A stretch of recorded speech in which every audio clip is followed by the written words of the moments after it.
یعنی آپ کو یعنی الف لام میم پڑھنے پر 10 نیکیاں نہیں بلکہ الف پر 10 نیکیاں، لام پر 10 نیکیاں اور میم پر 10 نیکیاں ملیں گی۔ اس کا مطلب اگر آپ نے جو ہے الف لام میم پڑھ لیا اپنی زبان سے تو آپ کو 10 نیکیاں مل گئی۔ آپ سمجھ رہے میری بات؟ جی تو والا جب یہ الف پڑھنے سے صرف مطلب کوئی بھی ہو، پھر وہ مطلب اردو کا الف سمجھو یا کوئی بھی، یا صرف الف پڑھنے اردو سے؟ تو خیر ابھی اردو تو ابھی چند 100 سال پہلے کی بات ہے نا، ابھی اردو کا کوئی وجود نہیں تھا۔ اب البتہ ہم یہ کہہ سکتے ہیں کہ پہلوی ایک زبان تھی جو باقاعدہ اس کے اپنے اصول قواعد تھے، اس کے اپنے صرف و نحو تھے، جو کہ یوں سمجھیے آپ کے عربی جسے آج ہم کہتے ہیں عربی لغت، اس سے بھی پرانی زبان ہے پہلوی، ٹھیک ہے؟ تو اب مسئلہ یہ تھا کہ وہ خراسان یا جسے آج ہم جو ہے ایران کہتے ہیں، ساسانیوں کی زبان ہے پہلوی زبان، وہ ایک باقاعدہ اس زبان کی اپنی جو ہے اس کی لغت ہے اور ایک ترقی یافتہ زبان ہے اپنے علاقے میں۔ تو قرآن کے لکھنے والوں نے بہت سے الفاظ وہاں سے چرائے، اور جس طرح سے میں نے کہا کہ جس جگہ قرآن لکھا گیا اس علاقے میں جو زبان بولی جاتی تھی وہاں پہ ایک ترقی یافتہ زبان کے طور پر وہ ہے سریانی، یا پھر جو ہے آپ آرامی کہہ سکتے ہیں۔ سریانی آرامی تقریباً ایک ہی زبان ہے۔ تو اس سے ان لوگوں نے بہت کچھ سیکھا، کیونکہ اصل میں یہ رہنے والے تھے وہاں کے۔ ساسان یا پھر جو ہے ایران ان کے آس پاس کا علاقہ تھا، وہاں سے بھی انہوں نے بہت کچھ سیکھا۔ تو آگے چل کر کچھ حروف تو جو ہے ساسانی یا پہلویوں سے لیے، اور کچھ جو ہے انہوں نے یہ سریانی سے لیا۔ زیادہ تر بیس سریانی کا ہے، لیکن کچھ لیٹرز کی جس طرح سے اب اس پہ نقطے کیسے ڈالنا ہے، کیونکہ پہلوی زبان میں نقطے پہلے سے ہیں، کیونکہ ایک ترقی یافتہ زبان ہے، نقطوں کا ان کے پاس جو ہے تصور ہے۔ نقطے ڈالنے سے ایک حرف صرف نقطوں کے اوپر نیچے کرنے سے اس کی آواز، اس کی شکل، اس کے معنی بدل جاتے ہیں۔ یہ تصور انہوں نے ساسانیوں سے یا ایرانیوں سے لیا، پہلوی زبان سے، کیونکہ جس زمانے میں قرآن لکھا جا رہا تھا اس کے پاس جس طرح سے میں نے کہا کچھ بھی نہیں تھا بھائی، اس کو بہرحال اپنے پہلے والوں کی نقل کرنی تھی۔ آپ سمجھ رہے نا؟ یعنی قرآن کے لکھنے والوں کو بہرحال اپنے جو آس پاس کے جس کے پاس سب کچھ ہے، ان کا اپنا ایک بیس ہے، ان کا اپنا اصول اور قاعدہ ہے، ان سے انہوں نے بہت کچھ سیکھا۔ زیادہ تر تو سریانی یا آرامی سے، اور کچھ چیزیں مجھے ایسا لگتا ہے کہ نقطوں وغیرہ کا جو ہے جو معاملہ ہے وہ یہ پہلویوں سے سیکھا، پہلوی سے، جسے آج ہم فارسی کہتے ہیں۔ فارسی کا پرانا نام پہلوی ہے۔ جی سچ والا جی، کچھ علماء اس میں کہتے ہیں کہ یہ انیشیلز ہے، وہ کاہے کے انیشیلز ہے اس کی بھی ڈیٹیلز بتاتے ہو۔ تو نہیں، بات صحیح ہے آپ کی کہ اگر انیشیلز ہیں تب بھی میں اس سے انکار نہیں کروں، یہ بھی ہو سکتا ہے، یہ بھی ایک نظریہ ہے، لیکن آپ یہ نہیں کہہ سکتے کہ یہی نظریہ ہے، یعنی کئی نظریات میں سے یہ بھی ایک نظریہ ہے۔ دیکھیں، اگر کوئی بات کسی کو پکی معلوم ہے تو اس طرح سے اٹکل پچھو والی بات نہیں ہوتی۔ کوئی کچھ کہہ رہا ہے، کوئی کچھ کہہ رہا ہے، کوئی کچھ کہہ رہا ہے، اس کے بعد نیچے جو ہے لکھنے والا لکھ رہا ہے کہ اس میں اس معاملے میں علماء کا اختلاف پایا گیا۔ اچھا بھی اختلاف کیوں پایا گیا؟ کیوں پایا گیا؟ اس لیے کہ جانتا کوئی بھی نہیں نا، سب اندازے لگا رہے ہیں، یعنی ہوا، یعنی یوں سمجھیے کہ اندھیرے میں تیر چلا رہے ہیں۔ اب اندھیرے میں جو تیر چلے گا وہ نشانے پر تو لگنے کا چانس کم ہے، کسی کا کہیں لگ گیا، کسی کا کہیں لگ گیا۔ اب کوئی بولنے والا کہے کہ نہیں بھائی اس کے بارے میں کئی علماء نے کہا، علماء نے کیا کہا؟ کیا کسی نے یعنی حتمی طور پر کنفرمڈ بات کہی ہے؟ نہیں، کسی نے بھی نہیں کہی۔ کسی بات میں اختلاف کا پیدا ہو جانا خود اس بات کی دلیل ہے کہ وہ بات وہ جو کہہ رہے ہیں اس کے بارے میں وہ لوگ کنفرم نہیں ہیں، ان کے پاس حتمی معلومات نہیں ہیں۔ یہ میں کہنا چاہ رہا ہوں، سمجھ جائیں، بات کلیئر ہو گئی نا؟ جی سر، تو اب ظاہر بات، جی بولیے۔ میں اور ایک بات پوچھنا چاہ رہا ہوں، ہم نے سورہ بقرہ دیکھا، سورہ گائے، تو اس میں انہوں نے سٹارٹ ہی جو کچھ بھی لیا تو وہ گائے، پھر وہ بچڑا، پھر ان کے دلوں میں بچڑا تھا، دل میں بچڑا تھا، پھر وہ کھچڑی ہوتے ہوتے ہوتے پوری باتیں تھوڑی انہوں نے قرآن کی کور کی اس میں۔ اب یہ جو ڈیسائیڈ ہوا سورہ بقرہ، یہ کس بنیادوں پہ اس سورہ کا نام سورہ بقرہ ڈیسائیڈ ہوا، اور کس بنیاد پہ یہ سورہ آل عمران ڈیسائیڈ ہوا؟ نہیں میں یہی کہہ رہا ہوں نا، یہ بہت بات کی بات ہے. آپ کو ابتدائی جو ہے نسخوں میں بالکل جو ہے تو اس پہ آپ کو اس طرح کی چیزیں نہیں ملیں گی. یہ حروف مقطعات جسے ہم الف لام میم کہتے ہیں یہ تو مل جائیں گے، لیکن ان کا ایگزیکٹ نام کیا ہے اس پر وہاں پر آپ کو اس کی کوئی نشاندہی نہیں ملے گی. یہ بہت بعد میں، یعنی یہ وہ زمانے کی بات ہے جس وقت یعنی لکھی ہوئی قرآن میں نقطوں کا اضافہ کیا گیا، حمزے کا اضافہ کیا گیا، یہ زبر زیر پیش اور جو ہے وہ اس میں الف مدہ ہے، الف مقصورہ ہے، اس کا اضافہ کیا. یہ اس زمانے میں یہ جو ہے اس کے صورتوں کے نام طے کیے گئے. آپ سمجھے، یہ اس زمانے کی بات ہے. اب وہ یعنی یہ بھی تو ہو سکتا ہے کہ جب یہ اس کو ایک یعنی جمع کر کے ایک شکل دینا چاہ رہے تھے کتاب کی، اس کی تدوین کر رہے تھے، اس کو کمپائل کر رہے تھے، اس وقت ان کو لگا کہ بھئی ہم کو، ظاہر بات ہے وہ زمانہ بدل چکا تھا، بہت سے لوگوں کو کچھ سوجھ بوجھ آ گئی تھی، یعنی اس کی لکھت کا بھی جو ہے ان کے پاس ایک بیس بن گیا تھا. جس طرح سے میں نے کہا ان کے پاس ایک کرسی آلریڈی آ گئی تھی، ہے نا، ایک یعنی قرآن کسی نہ کسی طرح سے لکھت کی شکل میں آ گیا تھا. تو اب یہ آ جانے کے بعد میں ان کے ذہنوں میں یہ سوال پیدا ہوا کہ بھی جو ہے اس کو ہم پارٹ بائی پارٹ اگر اس کو رکھیں تو اس کو دونوں یعنی ایک پارٹ سے دوسرے پارٹ کو ڈسٹنگوش کرنے کے لیے، اس کو الگ کرنے کے لیے ہمیں کچھ تو بیچ میں ایک فاصلہ لگانا ہے نا.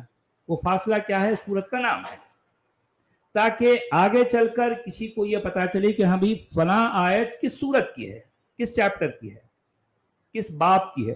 ٹھیک ہے، تو اس طرح سے یہ جو ہے سورتوں کی باقاعدہ جو ہے درجہ بندی ہوئی، ان کے نام طے کیے گئے. یہ سب وقت کے ساتھ ساتھ، یعنی میں اصل میں یہی کہتا ہوں جس انداز کا قرآن آج ہمارے پاس پایا جاتا ہے، اگرچہ کہ اس میں بہت سے اختلافات ہیں، ان کے ورژنز الگ الگ ہیں، یہ ایک الگ بحث ہے، لیکن وہ الگ الگ ورژنز کو اگر بازو بھی رکھ دیتے ہیں، قرآن آج جس شکل میں ہے اس کو اس شکل میں آنے تک لگ بھگ 100 سال کا عرصہ لگا.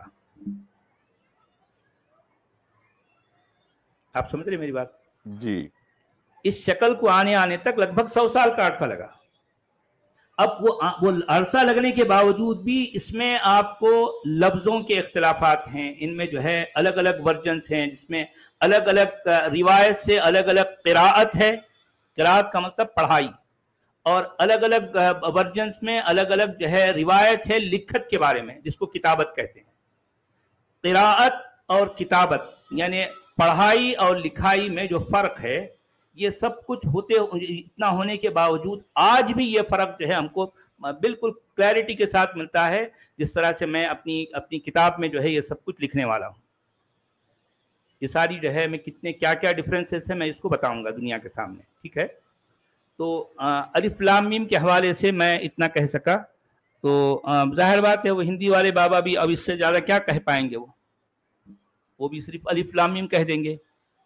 یہ اچھا، مریم عمران جو تھے یہ مریم کے باپ تھے، ایسا بھی کوئی ذکر آیا نا، تو وہ واقعہ یہاں نہیں ہے کیا؟ یہ پوچھنا چاہ رہا ہوں. ہاں ہو سکتا ہے اس میں آل عمران کا جو ہے، چونکہ اس میں آل عمران کا ذکر آیا ہے، اس صورت میں آل عمران کا ذکر ہے، یعنی مریم کی جو ہے کیا ہے وہ مریم کی ماں، مریم کا باپ یا اخت ہارون، کیا ہے وہ آل عمران، ہارون.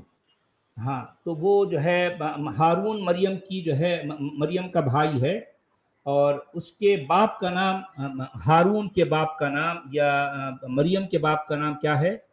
وہ عمران ہے. جی. تو اس طرح سے جو ہے اس میں آل عمران کا چونکہ ذکر آیا تو اس لحاظ سے اس سورت کا نام بھی آل عمران ہو گیا. جس طرح سے پچھلی سورت بقرہ، سورت البقرہ میں بقرہ کا ذکر آیا تو اس اعتبار سے اس کا نام بقرہ پڑ گیا. بھئی کچھ تو ایک نام رکھنا ہی تھا. چونٹی، ایک سورت میں جو ہے چونٹی کا ذکر آ گیا، چونٹی جو ہے اس کا نام ہو گیا. کسی سورت میں مکڑی کا ذکر آیا تو مکڑی اس کا نام ہو گیا. ہاں تو یہی انداز ہوتا ہے. تو اس طرح سے جو ہے نام رکھے گئے سورتوں کے. آیت نمبر 2، اللہ لا الہ الا هو الحی القیوم. اللہ وہ زندہ جاوید ہستی جو نظام کائنات کو سنبھالے ہوئے ہے، حقیقت میں اس کے سوا کوئی خدا نہیں ہے۔ یعنی اس میں بھی اللہ کو غائب کی شکل میں پیش کیا گیا، یعنی یہ بات اللہ خود نہیں کہہ رہا، اللہ خود نہیں کہہ رہا، بلکہ اس میں یہ کہا جا رہا ہے اللہ وہ ہے جو جس کے سوا کوئی خدا نہیں، اور وہ کیا ہے؟ هو الحی القیوم، وہی جو ہے زندہ ہے، وہی جو ہے سنبھالے ہوئے ہے یا کھڑا کرنے والا ہے، قائم کرنے والا۔ یعنی اللہ کے بارے میں یہ انفارمیشن دی جا رہی ہے، یہ انفارمیشن اللہ خود ہم کو نہیں دے رہا، بلکہ اللہ کے بارے میں کوئی ہے جو ہم کو یہ انفارمیشن دے رہا ہے۔ ہندی میں کیا کہہ رہے ہیں بھائی؟ اللہ کے سوا کوئی پوجیہ نہیں، وہ جیوت نتیہ استھائی ہے۔ اچھا آیت نمبر 3، نزل علیک الکتاب بالحق مصدقا لما بین یدیہ وانزل التوراۃ والانجیل،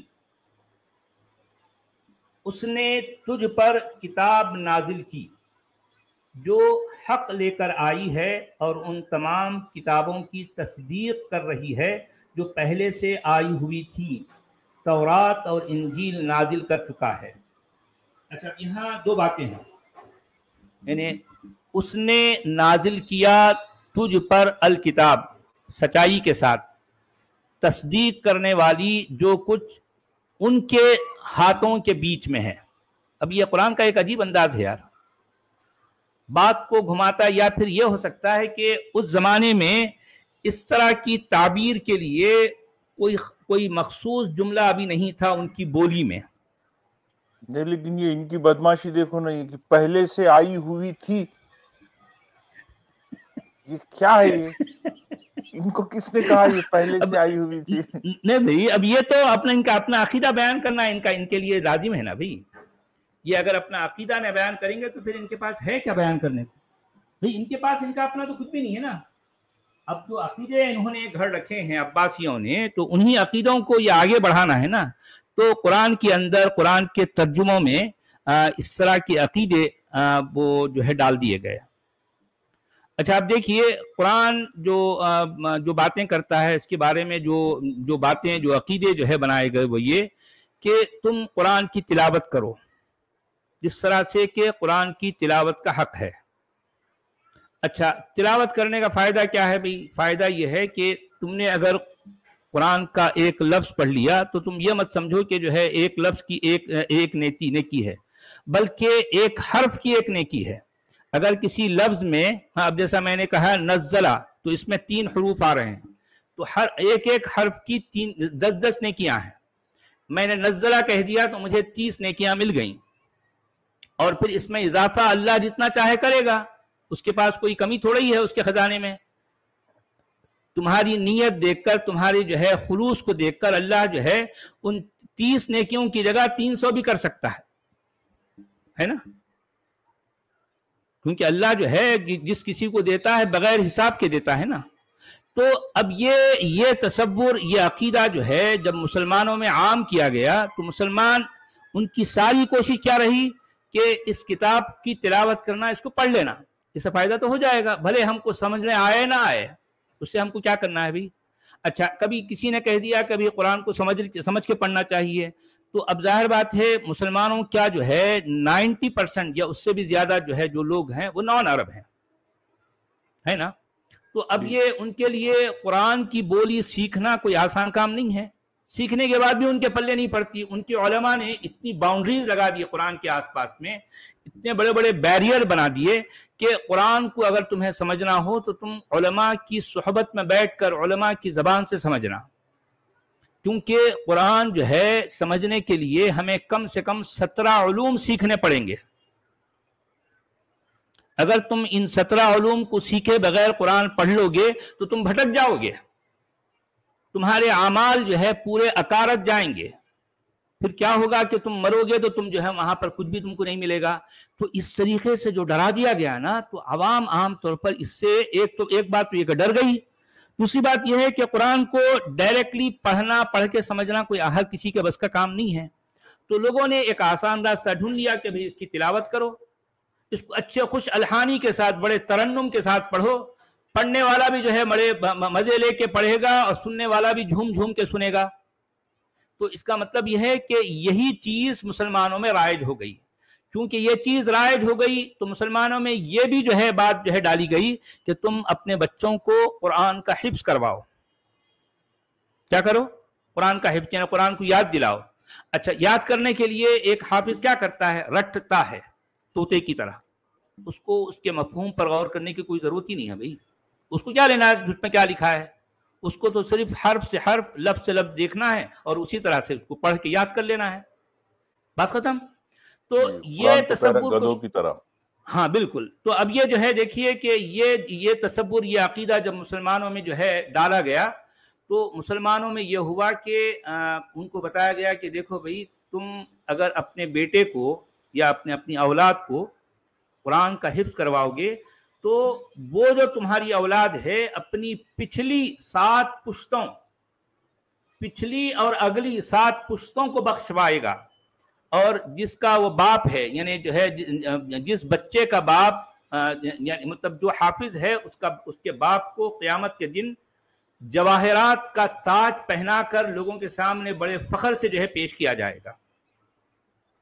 اور اسی چکر میں میرے والد صاحب جو ہے مجھے حفظ کے مدرسے میں لے کے گئے تھے نا بھی، ان کو اسکول سے نکال کے ادھر اسی لیے ڈالے کہ وہ جنت میں لے جائے آپ، چونکہ ان کو جو ہے ان کے سامنے ان کے مطمح نظر یہ 2 جو ہے باتیں تھی۔ ایک تو ان کا مقصد یہ تھا کہ چلو بھئی میرا بیٹا جو ہے اللہ کے کلام کا حافظ بن جائے گا، اور دوسرا فائدہ یہ ہے کہ قیامت کے روز میرے سر پر تاج ہوگا، اور پھر جو ہے میری پچھلی 7 نسلیں اور اگلی 7 پشتیں وہ ساری کی ساری بخش دی جائیں گی اس حافظ بیٹے کی جو ہے کی بدولت، اس کے طفیل میں۔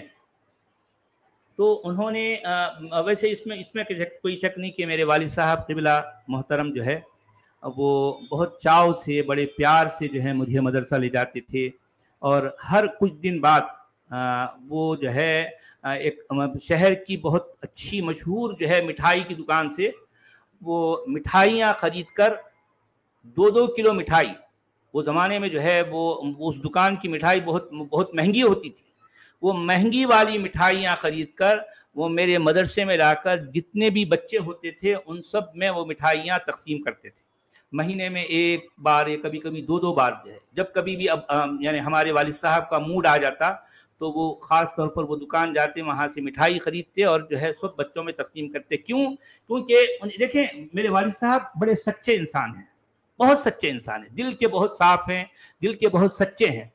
تو ان کو یہ لگا کہ بھی ان کے علماء نے یہ کہا کہ بھی یہ تو ہونے والا ہے، قیامت کے دن ان کو تاج بھی پہنایا جائے گا، اور پھر جو ہے ان کی اتنی پشتیں جو ہے بخشوائی جائیں گی۔ تو یہ کام جو مجھے حفظ کروا رہے تھے ان کو لگا کہ یہ میں بہت اچھا کام کر رہا ہوں،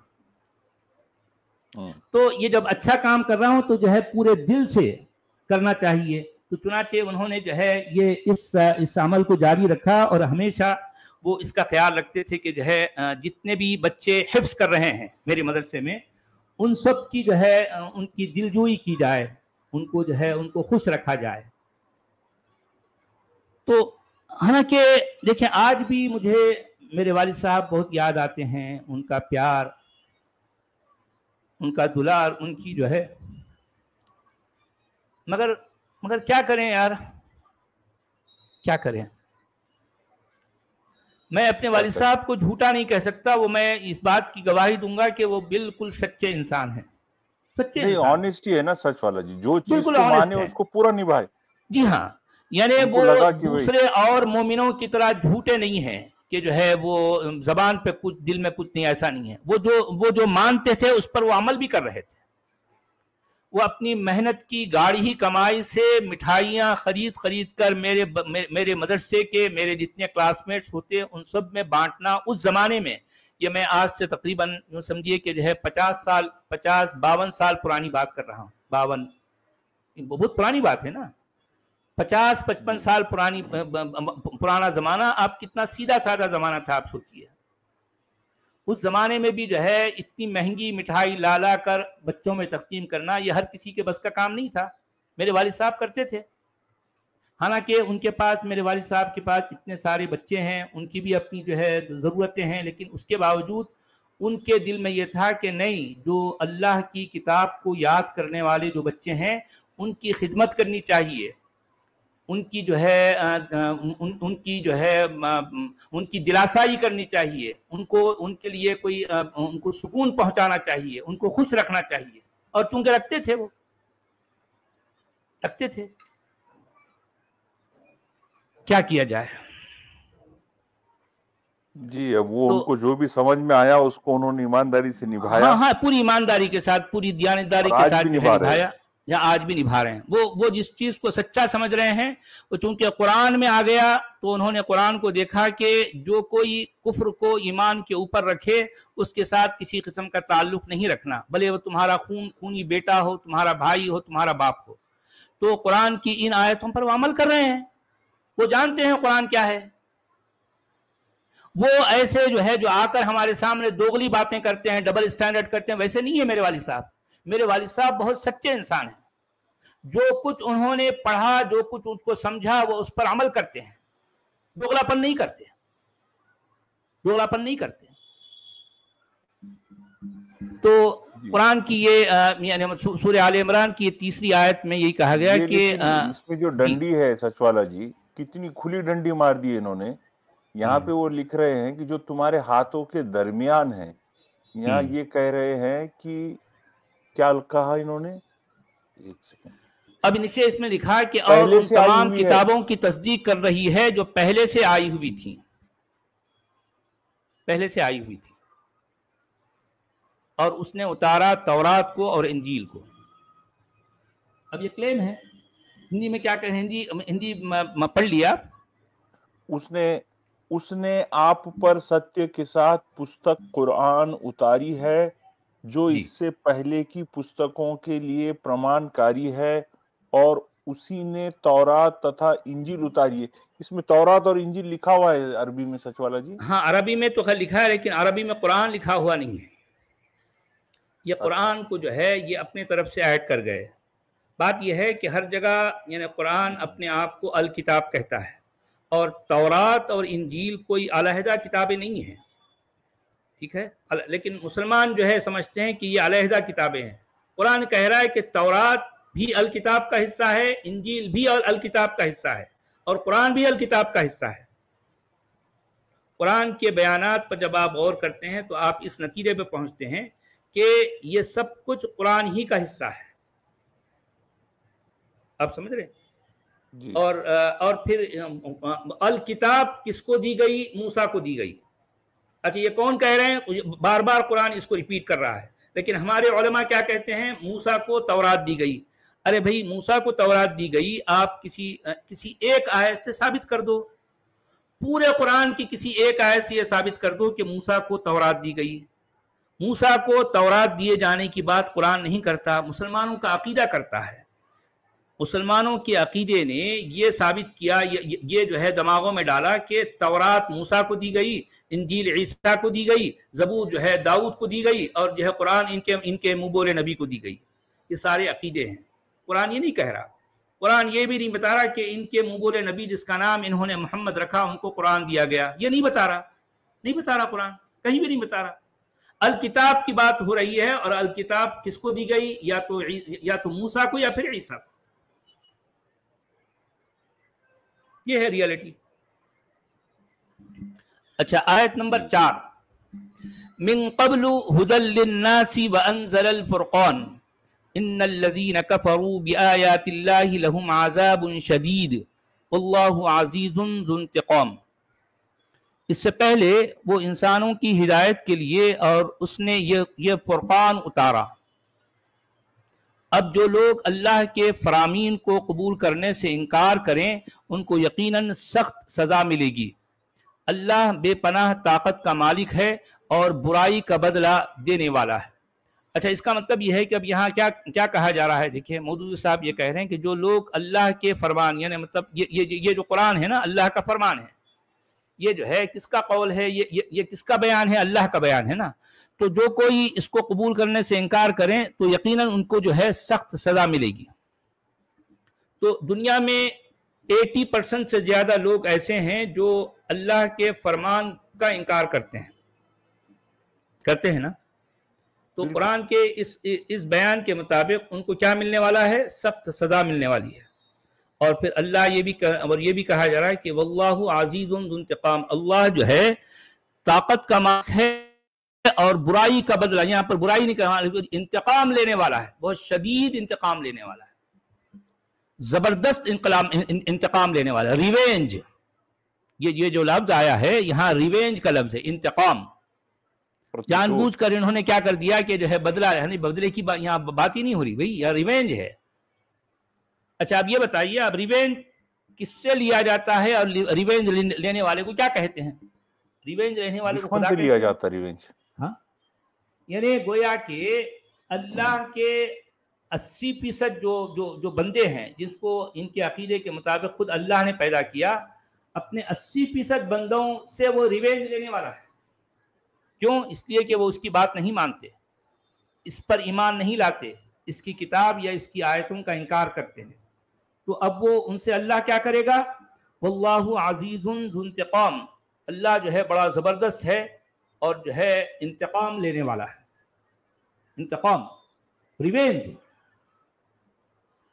لینے والا ہے.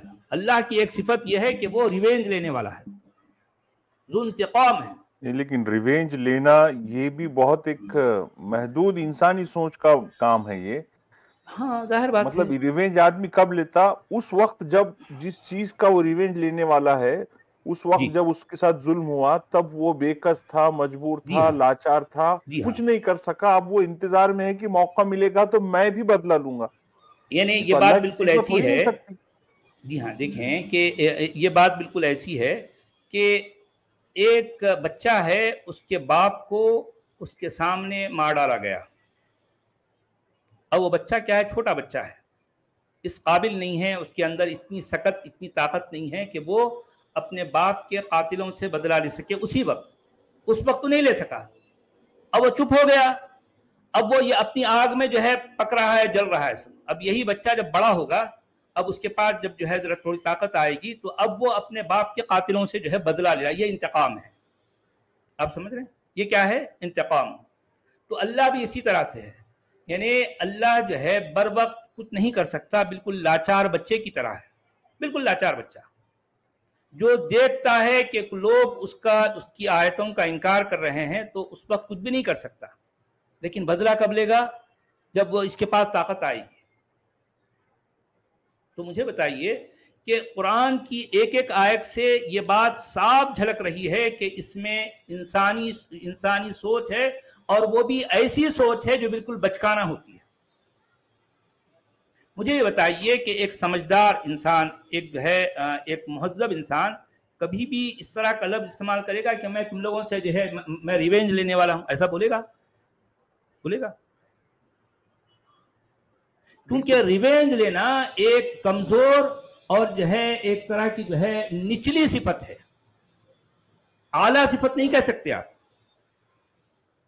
اور یہ لفظ یعنی اللہ جو ہے ریونج لینے والا ہے، قرآن میں بار بار آیا. یعنی آپ یہ بھی کہہ سکتے ہیں کہ اللہ کون ہے بھی، تو آپ یہ کہہ سکتے ہیں کہ اللہ وہ ہے جو ریونج لیتا ہے. کہہ سکتے ہیں آپ، برملا طور پر کہہ سکتے ہیں، کیونکہ یہ لفظ اور یہ صفت اللہ کے ساتھ قرآن میں بار بار جوڑی گئی ہے. واللہ عزیز ذو انتقام، یعنی اللہ جو ہے ریونج لینے کے معاملے میں بڑا سخت ہے، ریونج لیتا ہے. ہاں جی، ہندی میں کیا کہہ رہے ہیں بھائی؟ اس سے پورو لوگوں کے مارگ درشن کے لیے فرقان اتارا ہے، تتھا جنہوں نے اللہ کی آیاتوں کو اسویکار کیا انہی کے لیے کڑی یاتنا ہے، اور اللہ پربھتوشالی بدلہ لینے والا ہے. کانٹرڈکٹری ورڈ ہے یہ. پربھتوشالی کوئی ہے تو وہ بدلہ کیوں لے گا؟ جگہ پہ فیصلہ کر دے گا. یعنی میں نے آپ کو ایگزامپل دیا نا، ایک بچہ ہے، اس کے باپ کو مار ڈالا گیا، تو بچہ کیونکہ بچہ ہے اس لیے کچھ نہیں کر سکتا. تو اب اللہ بھی چونکہ آج کی تاریخ میں بچہ ہے نا، اس کے پاس طاقت نہیں ہے، اس کے پاس یہ ہمت، یہ حوصلہ، یہ سکت نہیں ہے. اس لیے وہ کیا کرے گا؟ انتقام لے گا بعد میں جب وہ بڑا ہو جائے گا. تو اللہ میاں بڑے کب ہوں گے؟ کب ہوں گے؟ جب وہ پاور میں آئے گا تب بدلہ لے گا. کیا ہاں بات ہے. یعنی ابھی چونکہ اللہ جو ہے پاور میں نہیں ہے. آپ یہ سمجھ رہے اکثر ہیں؟ دیکھیں پولیٹیکل پارٹیز کرتے نا, جو گورنمنٹ میں رہتے ایگزیکٹلی, جی ہاں, وہ بدلہ لیتے. بدلہ لیتے ہیں نا, کیونکہ وہ پاور میں آ جاتے ہیں. اچھا, پاور میں آنے سے پہلے اس طرح کی باتیں کریں گے, ٹھیک ہے ہم ان کو دکھائیں گے, ہم ان کے ساتھ بدلہ نہیں. اچھا پھر بھی انسان کیا کہے گا, یہ ڈائریکٹلی یہ ریونج والا لفظ استعمال نہیں کرے گا. آپ نے کبھی دیکھا کہ جو ہے کسی بڑے سے بڑے پولیٹیشین کو یہ کہتا ہوا کہ جو میں اس کا بدلہ لوں گا, میں اس کو بدلہ نہیں, میں اس کا ریونج لوں گا؟ آپ نے کبھی سنا؟ بالکل نہیں. کیا مہذب دنیا میں ایون جو ہے, اگر کوئی امریکہ جو آج کی تاریخ میں سپر پاور کہلاتا ہے, یا چائنا ہے یا رشیا ہے, وہ اپنے کسی جو ہے کسی کمزور ملک کے بارے میں آپ نے کبھی سنا ہے کہ جو ہے وہ اس طرح کا لفظ استعمال کر رہا ہو کہ میں اس سے ریونج لوں گا؟ کیونکہ ریونج ایک طرح کا انسیولائزڈ ورڈ ہے, نیگیٹو ورڈ ہے. یعنی آج کی مہذب دنیا میں ریونج ورڈ کو کبھی بھی اچھا نہیں سمجھا جاتا.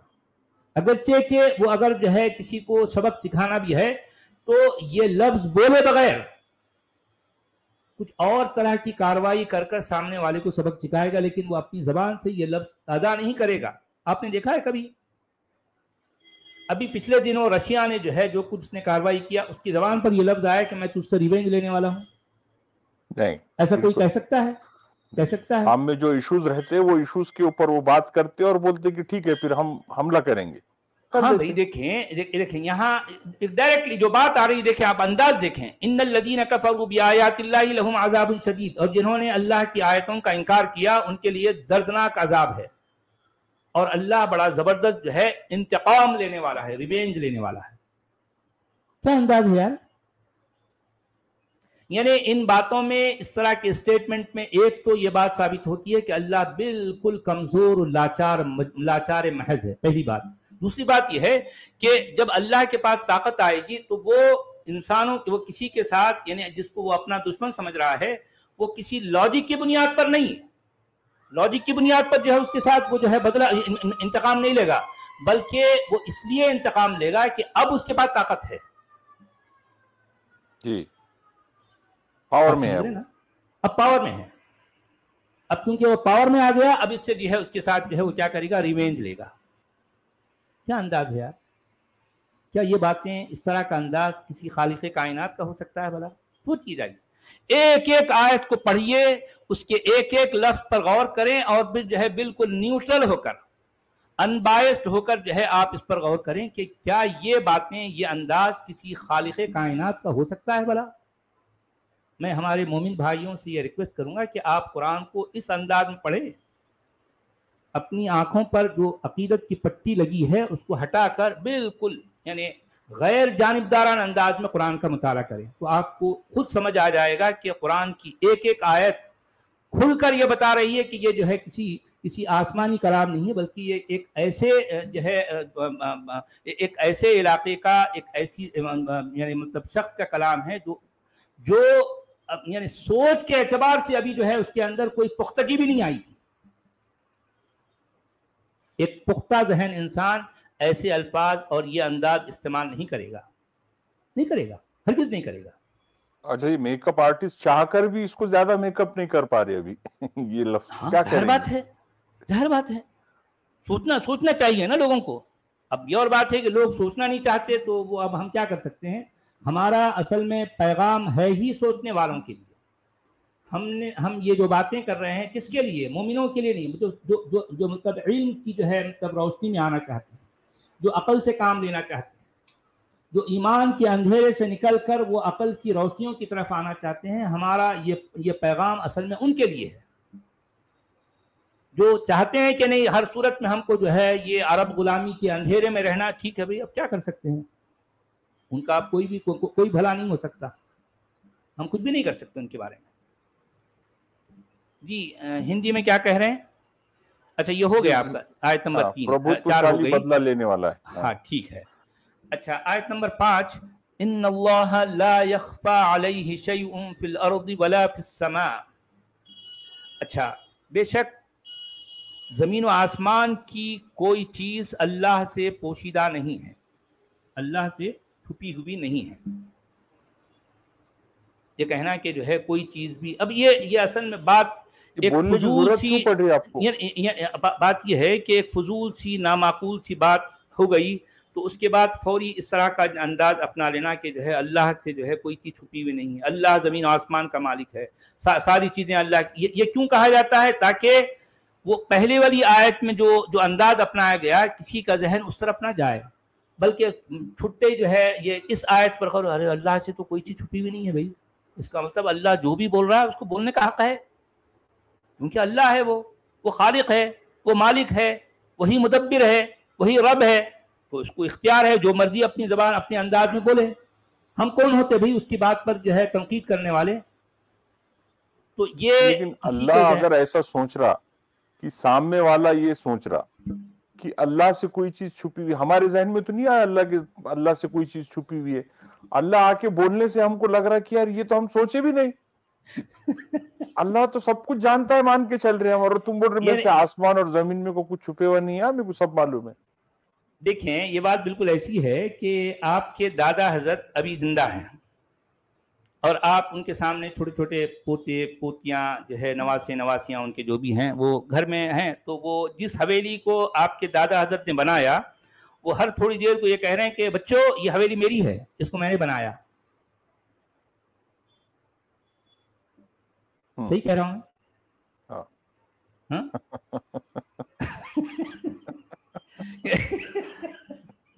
ارے بھائی آپ کے دادا حضرت، حالانکہ یہ بات صحیح ہے کہ اس حویلی کو آپ کے دادا حضرت نے بنایا، بالکل صحیح بات ہے نا، اور آپ کو بھی معلوم ہے، مگر پھر اٹھتے بیٹھتے چلتے پھرتے آپ کو جو ہے آپ کے دادا حضرت بار بار یہ کہہ رہے ہیں کہ بچوں اس حویلی کو میں نے بنایا. تو اب آپ بتائیے، آپ بچے جو ہیں، حالانکہ آپ بچے ہیں ابھی آپ کے دادا کے سامنے، تو آپ کے ذہنوں میں آ گئے یار دادا حضرت سٹیا گئے، ہو گیا ان کا کام. نہیں بولیں گے آپ؟ نہیں بولیں گے؟ ہاں. اب یہ نسندہ اللہ سے آکاش و تتا دھرتی کی کوئی چیز چھپی نہیں ہے، تو کسی کو سندے ہے ہی نہیں نا بھائی، سندے تو ہے ہی نہیں، آپ دل میں ڈال رہے سندے. اچھا آیت نمبر 6، هو الذی یصورکم فی الارحام کیف یشاء لا الہ الا هو العزیز الحکیم.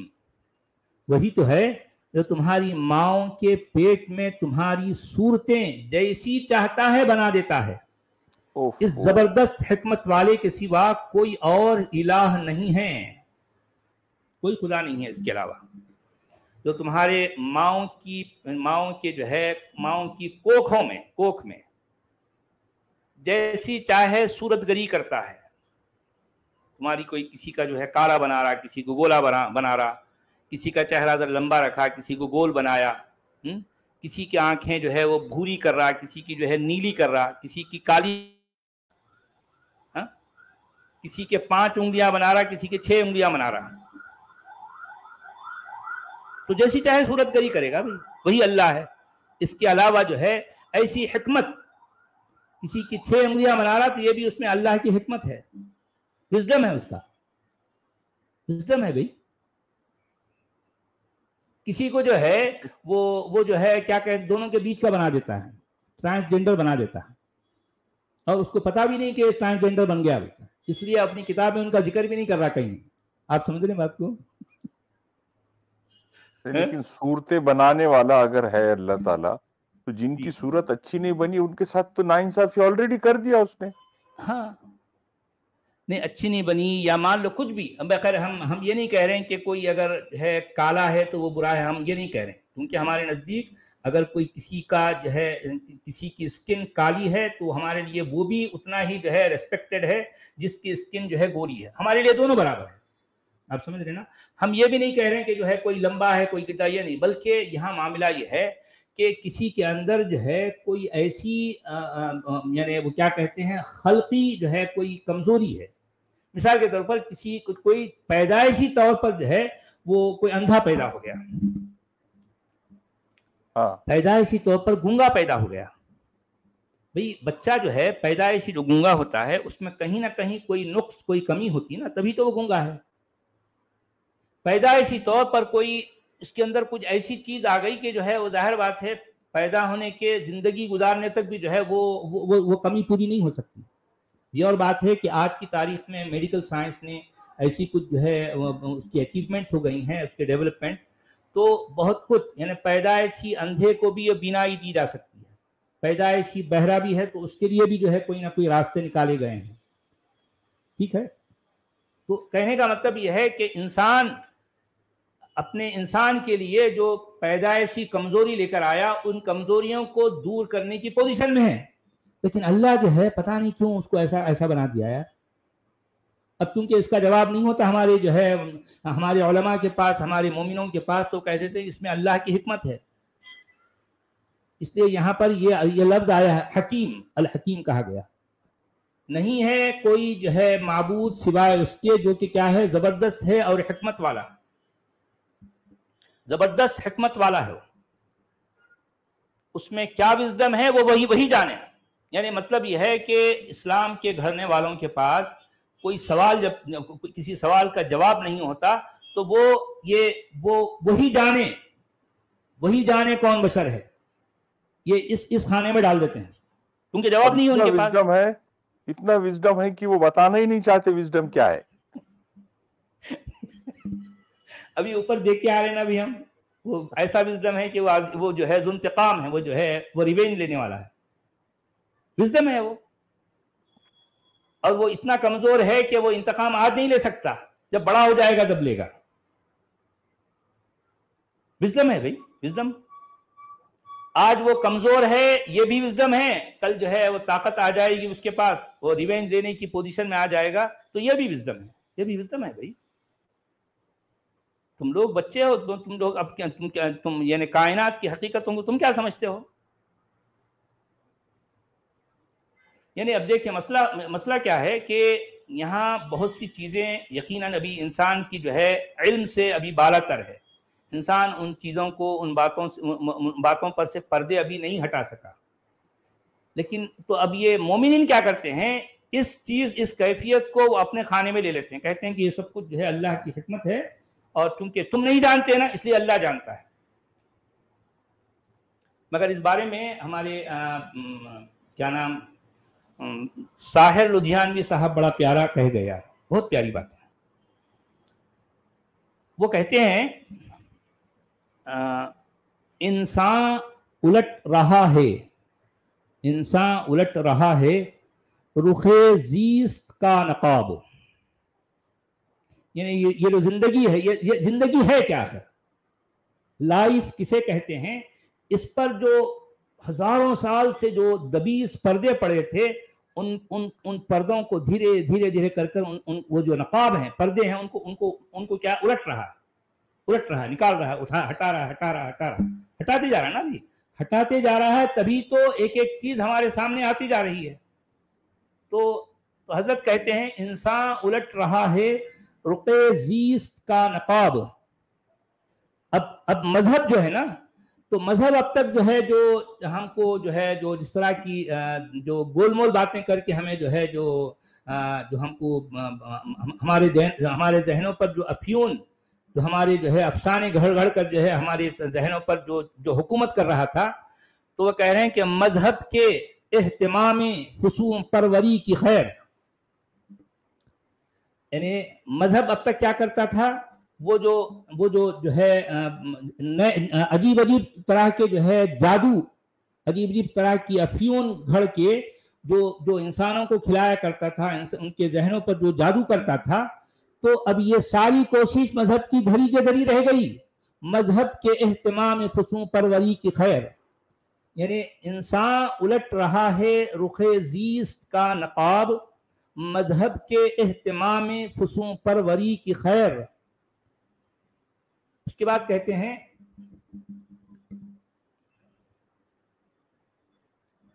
مذہب کے اہتمام فسوم پروری کی خیر.